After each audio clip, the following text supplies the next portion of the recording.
Good morning, everybody. Welcome back to Someone's Got Selections here for Tuesday, January 4th. We're getting today's play of the day. Quick recap. What they went to pick up a loss in the NBA with the Hawks -5.5 at -110 on BetMGM.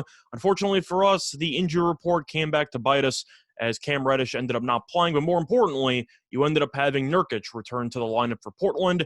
I was expecting him not to play. It was going to be huge for the rebounding battle. And yet, Nurkic was really good, had 20-plus points, 10-plus rebounds, 5 assists. I believe he was plus 17 and plus minus. Atlanta ended up scoring 131 points, and Trae Young had 56 points and 14 assists, and yet they still lost to Portland with no Damian Lillard, which is almost impossible to do. Portland scored 136 points. Simons had 43.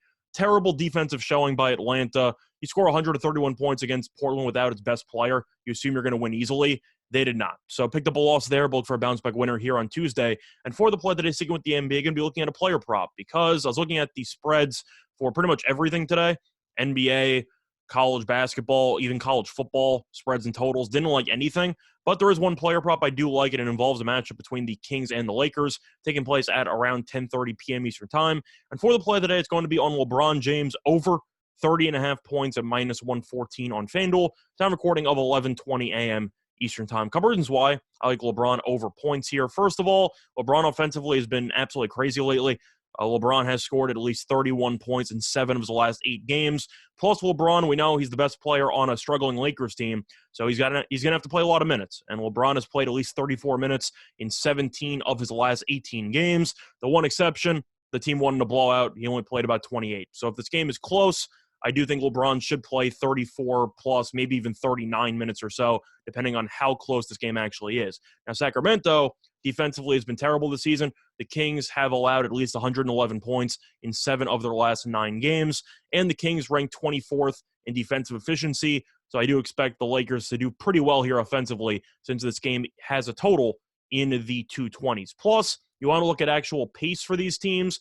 Both teams love to go up tempo. Lakers rank 2nd in pace, and the Kings rank tied for 5th in pace. So I do expect a lot of possessions to be had, a lot of quick shots, a lot of transition opportunities, which should result in more possessions for both teams. But if you want to look at some other factors here, looking at the actual Kings lineup here, my question for you, who's supposed to guard LeBron? You have De'Aaron Fox, you have Halliburton, you have Barnes, you have Bagley, and you have Jones. And of course, LeBron is playing power forward, half center, depending on what lineups you use.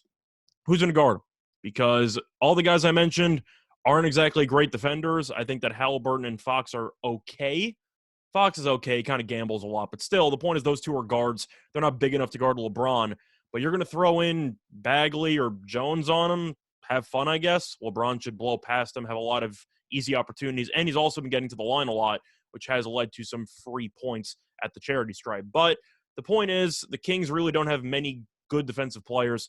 LeBron has been in really just another stratosphere for the last month. He's been playing so well offensively. And I do think that with an awful defensive team and the pace that should be had in this game, LeBron should have a ton of shot attempts, a ton of free throw attempts, and he should probably go for 35 points, maybe more. But 30.5 might seem a bit high. It's really not based on his performances over the last couple of weeks. So I'm going to take it for the play of the day. So the play of the day, once again, here for Tuesday, January 4th, is going to be on LeBron over 30.5 points at -114 on FanDuel. Bye, everyone.